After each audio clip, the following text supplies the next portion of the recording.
Hi, there's Life Prepper here, and I've talked about this before, but I figure I'll talk about it again. SHTF, sorry, no more meds is what I'm talking about. Take a look in your cabinet or wherever you keep things, and see if you got a bottle of Tylenol or ibuprofen. Do you have a bottle of iodine in there? Do you have Band-Aids? Do you have things for diarrhea or constipation or any of that stuff? But the fact is that here's how it is.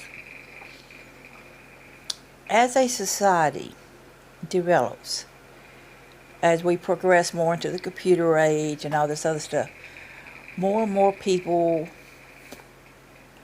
are just used to running down to the store. They go to the doctor. They get their medication. Yeah, and doctors are really I hear people complain all the time about, I need pain pills. I don't need Tylenol. I don't need that. I need something really to help me. But the fact is, because of the abuse, and the government's got tightened on it, and the same one with antibiotics, we built up a resistance to antibiotics because we overloaded our body with it. So they turn around and say, we're just not going to let you have these things anymore. You're just not going to get them like you did. Just how it is. So things go crappy.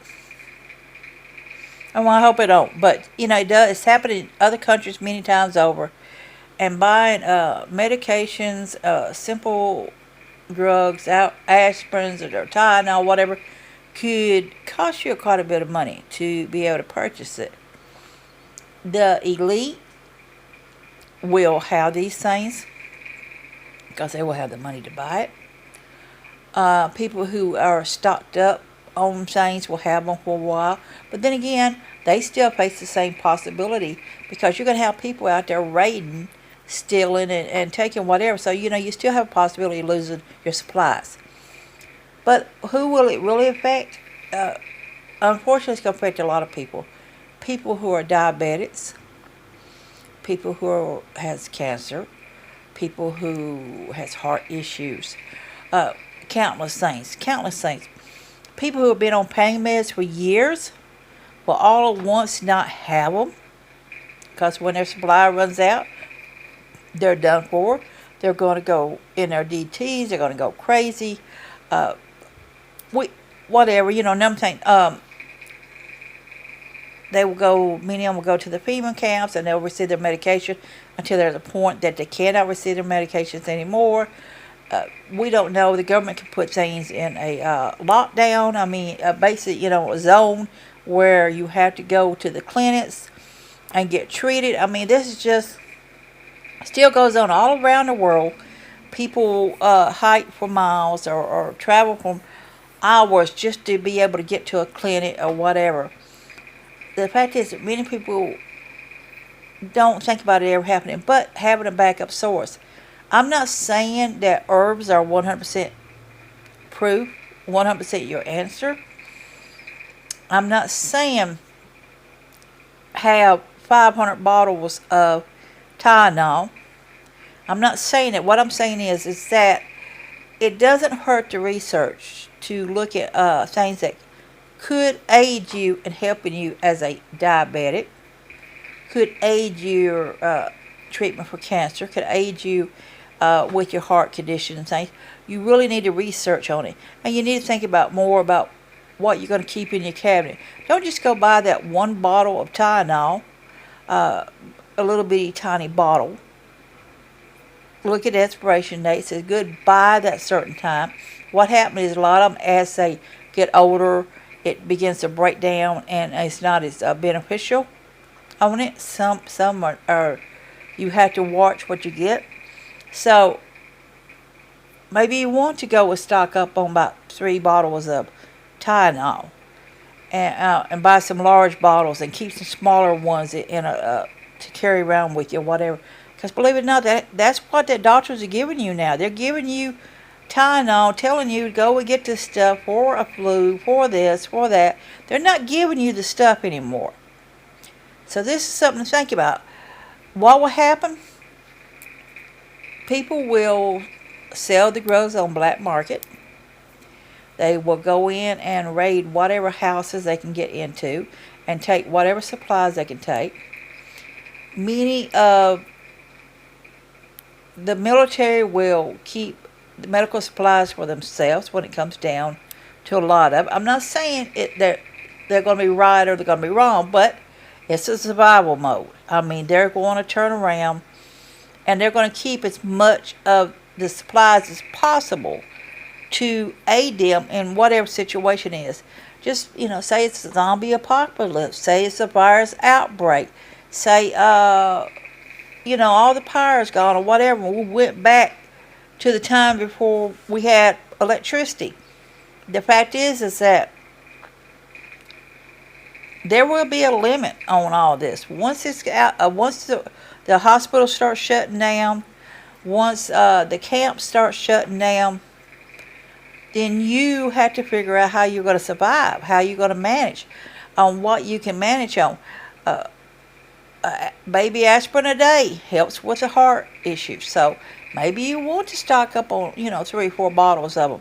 Same way with vitamins and nutrition. You're not going to have the food intake to benefit. Maybe vitamin D is what you need. Maybe you're just having to rethink about everything. It's going to be chaos. And then it's going to be people out there who has the knowledge to make drugs. And they're going to make the money off of it, or whatever.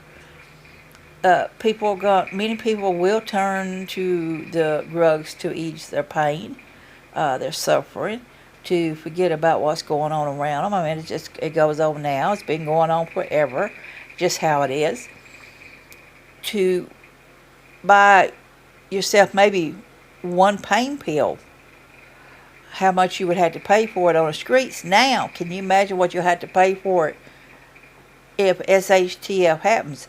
Many people, unfortunately, won't make it past the first year. And it depends on how severe their medical condition is. So that has a lot to do with it. So what's going to happen is going to be chaos. The stores are going to be empty. The government is going to only give out medications to a certain point until it gets to the point that there's no relief going to happen anytime soon. They could be running out of the food supplies. The areas, they maybe sanction certain areas off. They may say, we're done, we can't do anything else, It's a loaded question. A virus outbreak could turn into a year or 6 months or 5 years or 10 years, and they'll reach a point that they'll say we can't, they're going to go around and collect whatever remains there is. They're going to burn them. They're going to try to do everything they can to keep it under control. But when they feel like they can't do anything else, people is in the camps or the people is in the towns has got to decide how they're going to survive for themselves without their medication, unless they can figure out different ways to help themselves, to maybe aid in it. There's not going to be no more running down to the fast food.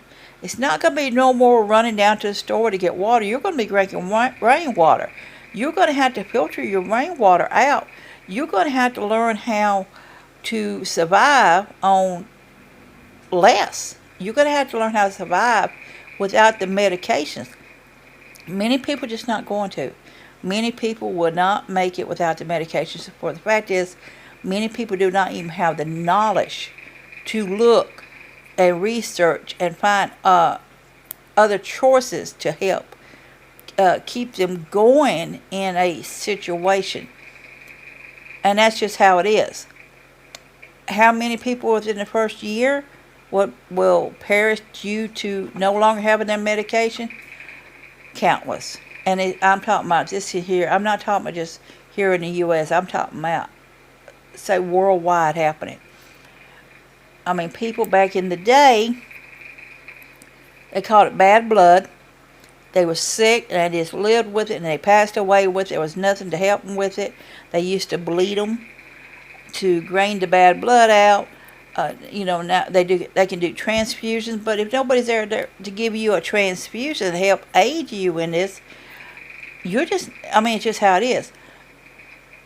It's a loaded question. How many people's going to die within the first year without their medication? It's hard to say. Depends on how much medication they have, how long it's going to last them. It depends a lot on their condition. Depends a lot on who is around, who will come in and take it from them. It's just a lot of loaded question. Depends on where you're at.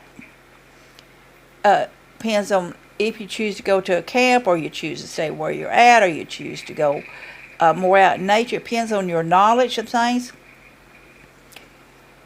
Depends on a combination of things. So it's something to think about.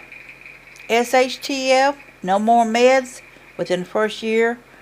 Be quite a lot of people will pass away due to not having their medications. I say within the first 2 months between 2 to 6 months, many of them will perish due to not having their medications, because they're just not able to function without it anymore. Their health is deteriorating rapidly. Unfortunately, that's sad to say. Unfortunately, you're going to have your children, you're going to have adults, people that you're close to, you're going to watch your parents, and you don't know what to do about it. You have no knowledge on how to collect herbs. You have no knowledge about alternative medications or making them. You have no knowledge on how to raise wild lettuce and prepare it into a painkiller formula for you.